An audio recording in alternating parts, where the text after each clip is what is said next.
Les 512 premiers propriétaires des maisons de la cité Ado ont reçu leurs clés des mains du Premier ministre ivoirien ce jeudi. Bientôt, les populations pourront se déplacer aisément sur le plan d'eau lagunaire du district d'Abidjan. Des bateaux-bus sont arrivés. L'œuvre est de la société de transport lagunaire, filiale du groupe Snedaï. Et puis dans ce journal, nous irons au Togo pour parler de l'apothéose des 170 ans de Vlisco. Bonsoir à tous et bienvenue au journal de Business 24 Africa. Le Premier ministre ivoirien Daniel Kablan-Duncan a procédé ce jeudi à la remise de clés des 512 premières maisons aux souscripteurs de la cité Ado. C'est sur l'axe Yopougon à Niama. Le programme piloté par le ministre Mamadou Sanogo, ministre en charge de l'habitat, de la construction et de l'urbanisme, est le début de la remise des clés sur d'autres sites.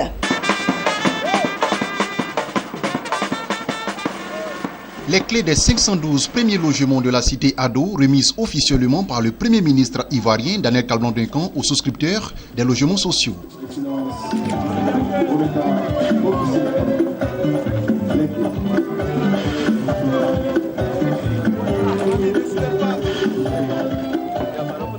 Le programme piloté par le ministère en charge du logement social et de l'habitat entre ainsi dans sa phase la plus importante. À en croire le ministre Mamadou Sanogo, ce sont au total 11 369 logements qui seront livrés progressivement à partir de janvier 2017. De véritables cadeaux de nouvel an pour les heureux récipiendaires.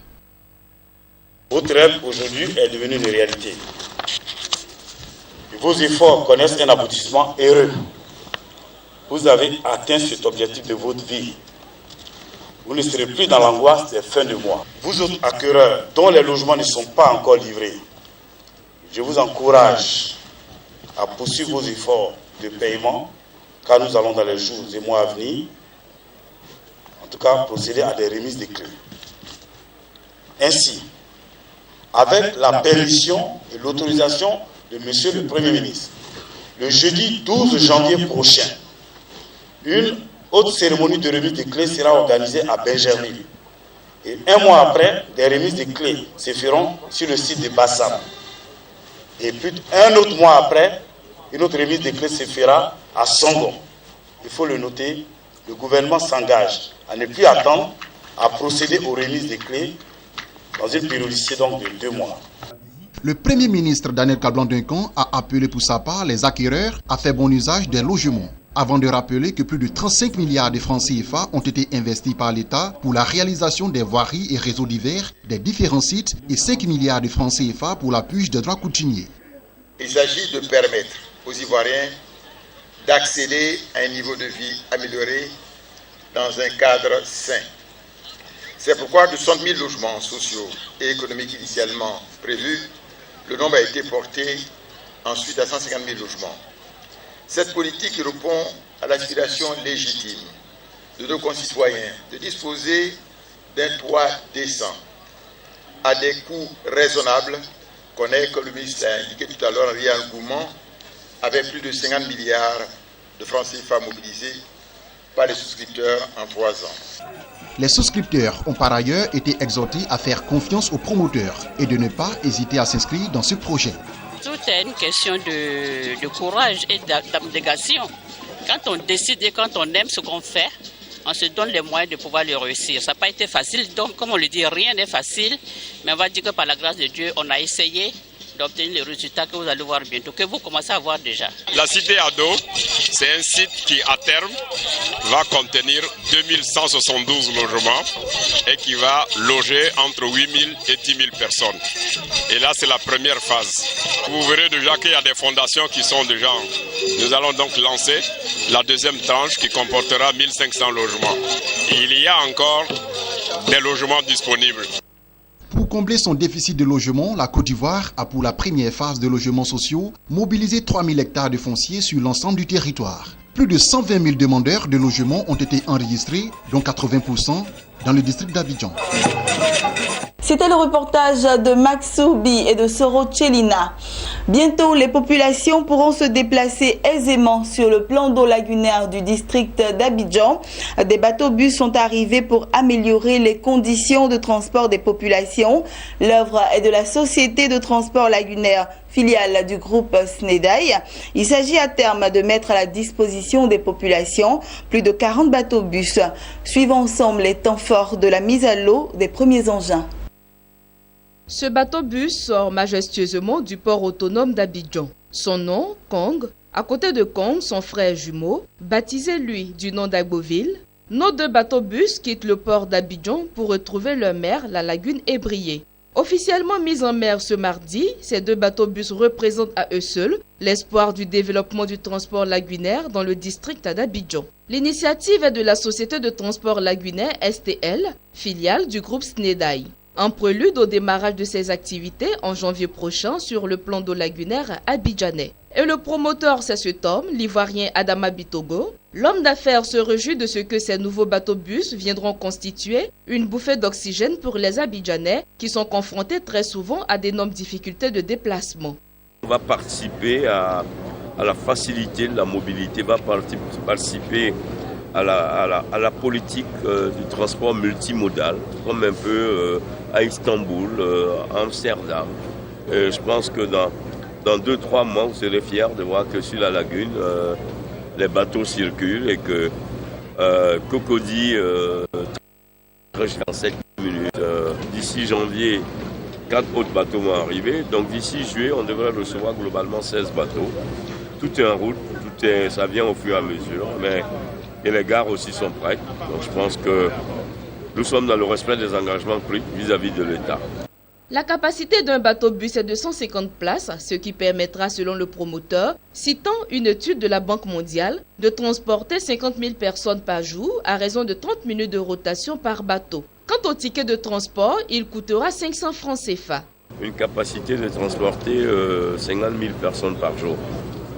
Donc, à raison de 30 minutes en rotation par bateau. Donc, lorsqu'on sera en pleine croissance, en plein emploi de nos bateaux, parce qu'on devrait être à 40 bateaux sur la lagune avec 5 bateaux en réserve, c'est ça qui est le principe. Et nous devrons donc desservir toutes les villes desservies par la lagune, donc tout le plan lagunaire. Les activités de la Société de transport lagunaire STL vont créer 400 emplois et coûteront près de 45 milliards de francs CFA d'investissement. Il s'agit en fait d'une délégation de service, un BOT sur 30 ans. En plus d'apporter une bouffée d'oxygène aux passagers, ces nouveaux bateaux-bus vont intégrer l'harmonie de la marina en pleine construction sur la lagune. Adama Bitogo promet à cet effet que les bateaux-bus seront bientôt rejoints par des bateaux touristiques. Et pour s'assurer du succès du projet, le groupe SNEDAI a signé un partenariat avec un géant du secteur, Damen, le premier chantier naval d'Europe. Voilà, c'était le commentaire de Sandrine Bomba. Il s'est tenu du 19 au 22 décembre à Grand Bassam un atelier de concertation sur le cadre réglementaire et institutionnel de la gestion des pesticides. Cet atelier a réuni tous les acteurs du secteur des pesticides pour une large concertation sur les tests en vigueur dans le pays. Objectif, lutter contre les pesticides obsolètes en Côte d'Ivoire. Lawani Babatunde, Soro Chelina. En février dernier, la Côte d'Ivoire a lancé son projet national de gestion des pesticides obsolètes et déchets associés, le projet PSI, avec pour but de parvenir à une gestion écologiquement rationnelle des pesticides obsolètes et déchets associés. Le présent séminaire, ouvert depuis le 19 décembre, entend faire le toilettage des textes liés à l'importation et l'usage des produits chimiques pour un environnement sain. Entendez par pesticides obsolètes les pesticides qui sont non homologués, les pesticides frauduleux, les pesticides qui ne sont pas conformes aux normes, les pesticides qui ont atteint leur date de péremption, un certain nombre de pesticides qui, s'ils ne sont pas gérés de manière convenable, portent atteinte à l'environnement et à la santé humaine.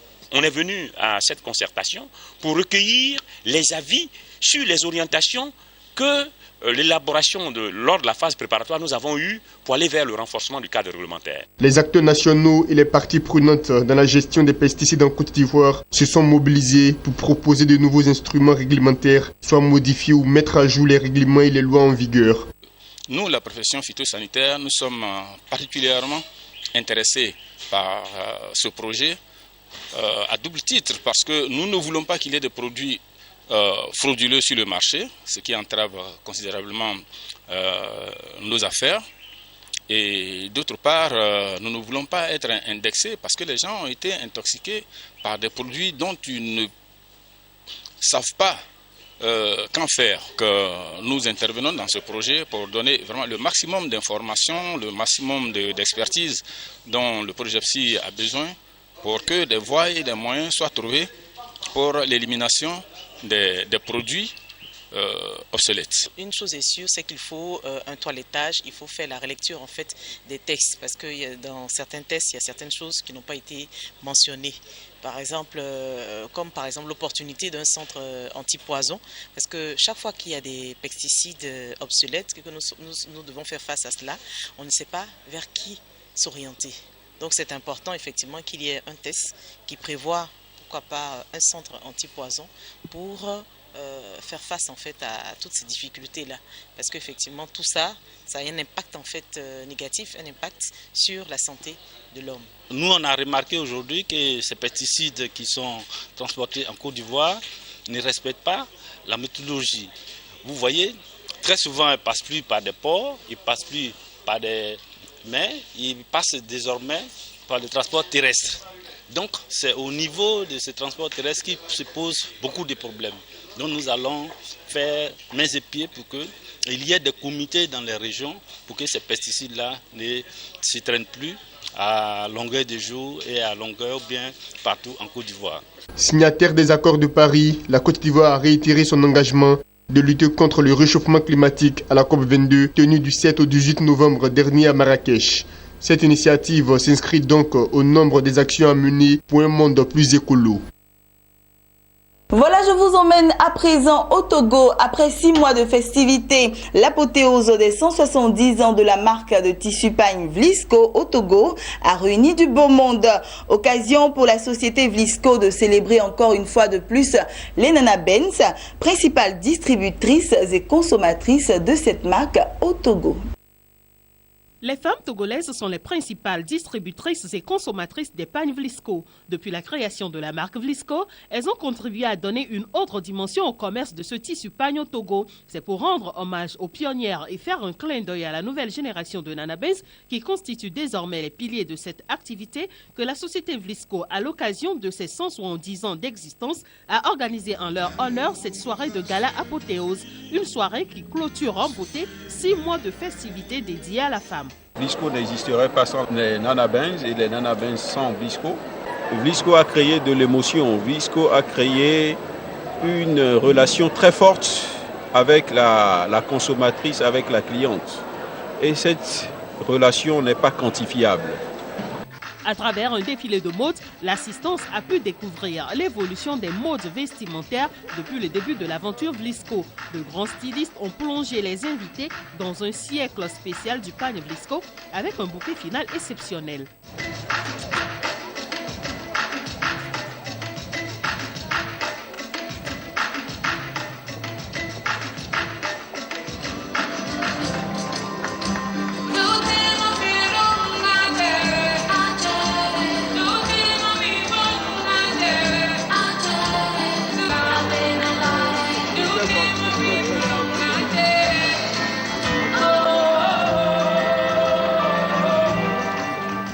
Très heureuse de voir ces différentes présentations, les Nana Benz se félicitent d'avoir contribué à faire connaître le pagne Vlisco depuis des générations. Nous étions partis à Hollande pour la clôture.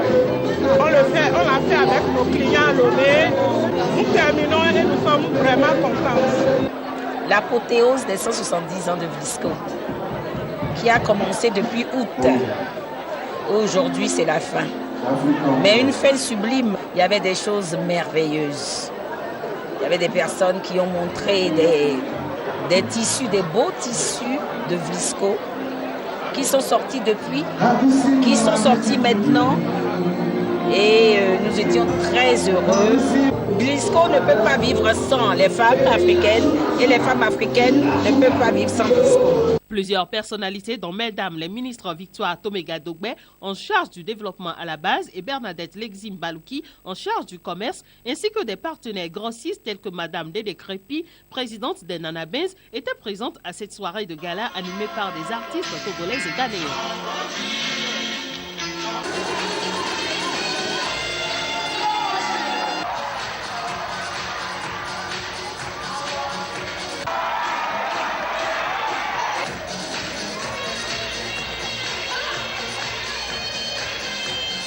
Voilà, c'était le reportage de nos correspondants au Togo, Bertrand Badjabaïsi et Simone Dakisha.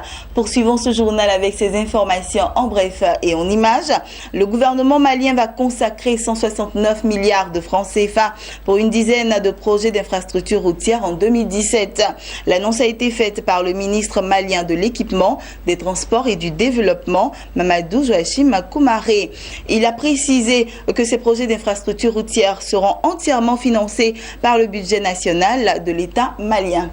Terminons avec ceci. La Commission bancaire d'Afrique centrale a informé dans un communiqué qu'elle a décidé depuis le 21 juin 2016 à Libreville, au Gabon, de retirer l'agrément de la mutuelle de développement et d'investissement du Cameroun en qualité d'établissement de microfinance de la première catégorie à titre disciplinaire, sans ajouter plus de détails. La sanction de la COBAC contre la mutuelle de développement et d'investissement du Cameroun, née en 2016, intervient quelques jours seulement après la mise sous administration provisoire d'une autre société de microfinance de crédit mutuel. Voilà, c'est ici que nous refermons ce journal et nous vous souhaitons une bonne suite de programmes sur notre chaîne de télévision Business 24 Africa.